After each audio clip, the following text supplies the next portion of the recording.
بسم اللہ الرحمن الرحیم۔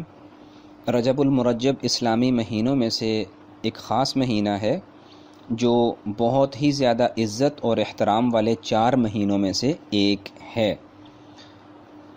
حضرت انس رضی اللہ تعالی عنہ فرماتے ہیں کہ جب نبی کریم علیہ السلام رجب کے مہینے کا چاند دیکھتے تو یہ دعا کیا کرتے تھے، اللہم بارک لنا فی رجب وشعبان وبلغنا رمضان۔ مشکات المصابیح میں یہ دعا آ رہی ہے کہ اے اللہ ہمارے رجب اور شعبان کے مہینوں میں برکت عطا فرما دیجئے اور ہمیں رمضان شریف تک پہنچا دیجئے۔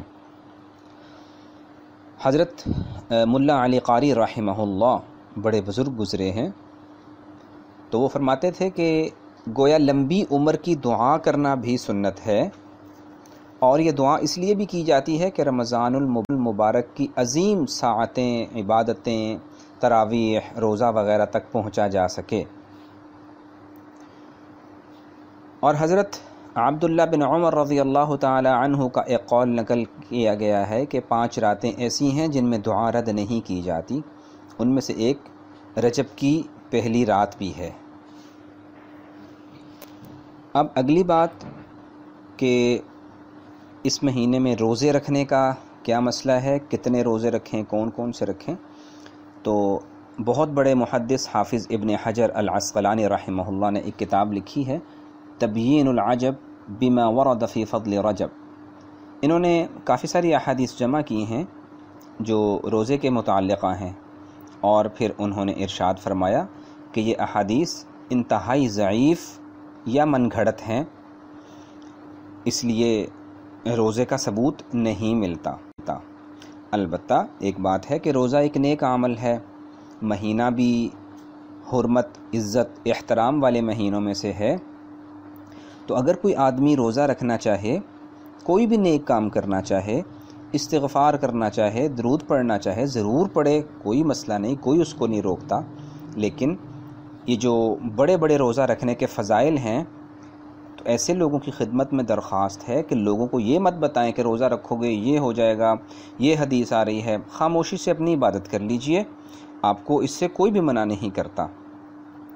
اور حضرت عمر رضی اللہ عنہ کو جب پتہ چلا کہ لوگ روزہ رکھنا شروع ہو گئے ہیں کہ جی معراج شریف کا روزہ ہوتا ہے، تو انہوں نے روزہ توڑوایا کہ بھئی یہ دین کے اندر نہیں ہے، اس چیز کو مد نظر رکھا جائے۔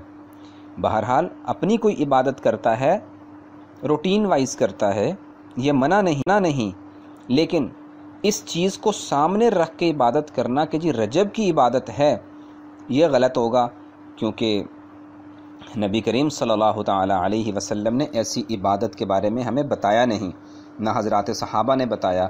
عبادت ہوتی تو ہمیں ضرور بتا دیا جاتا، کیونکہ واقعہ معراج کے بعد ایک حدیث، ایک قول کے مطابق نبی کریم صلی اللہ علیہ وسلم 18 سال تک رہے، دنیا میں رہے، بعد میں پردہ فرمایا۔ تو ان 18 سالوں میں نہ تو کوئی خاص عبادت کا حکم دیا، نہ اپنے اصحاب کو منانے کا حکم دیا، یہ نہ اہتمام فرمایا، نہ اس کو بہت زیادہ اس راتوں میں جاگنا اجر و ثواب کا باعث قرار دیا۔ اگر ایسا ہوتا، عبادت ثابت ہوتی، تو نبی کریم علیہ السلام، آپ علیہ السلام کے صحابہ رضی اللہ عنہم اجمعین ضرور بالضرور اس کا اہتمام فرماتے۔ باقی رہا تیسرا مسئلہ کہ جی اس رات میں کوئی ڈشز بنانا، جھنڈیاں لگانا، آتش بازی کرنا، مٹی کے چراغوں کو جلا کے گھروں کے در و دیوار پہ رکھنا، اگر ان کو عبادت اور ثواب سمجھ کے کیا جائے تو یہ بدعت ہے اور گناہ کے زمرے میں آئے گی، اور اگر رسم سمجھ کے کیا جائے تو فضول خرچی ہے، اسراف ہے، ایسی جگہوں پہ خرچ کرنا ہے جہاں خرچ کرنے کا شریعت نے حکم نہیں دیا۔ ایسے لوگوں کو قرآن پاک میں شیطان کے بھائی کہا گیا، اور اس میں گناہ والی بات ہے۔ ساتھ میں یہ بھی سنتے چلے جائیے کہ شب معراج میں اختلاف ہی بڑا ہے، دنوں میں اختلاف ہے، مہینے میں اختلاف ہے، یہاں تک کہ سال میں بھی اختلاف ہے کہ کس سال میں یہ واقعہ ہوا تھا۔ اس لیے قطعی طور پر نہیں کہا جا سکتا کہ یہ معراج شریف کی رات ہے۔ تو خلاصہ کلام یہ نکلا کہ کوئی خاص عبادت اس میں نہیں ہے، کوئی اپنے طور پہ کرنا چاہے کر لے، کوئی نہیں کرنا چاہتا نہ کرے، لیکن اختلاف سے بہرحال بچیں، امت اس سے ٹوٹتی ہے۔ اور آپ کا نقطہ نظر کیا ہے آپ اپنے تک رکھیے، دوسروں کو برا بھلا مت کہیے۔ اس سے کیا ہوتا ہے، آپ اس کی عزت میں کمی نہیں کر رہے ہوتے، آپ اس کو اپنی تربیت کے بارے میں بتا رہے ہوتے ہیں کہ میں کون ہوں اور میرے پیرنٹس نے میری تربیت کیسی کی ہے، تو اس سے آپ کے اوپر ہی حرف آتا ہے۔ قرآن تو یہی کہتا ہے وَقُولُوا لِلنَّاسِ حُسْنًا، لوگوں میں کافر بھی شامل ہیں، ان سے بھی اچھے انداز میں بات کیجیے۔ تو اختلافات میں بالکل بھی نہیں پڑنا۔ اللہ تعالی ہمیں صحیح احکامات پہ عمل پیرا ہونے کی اور ان کو دوسروں تک اچھے انداز میں پہنچانے کی توفیق عطا فرمائے۔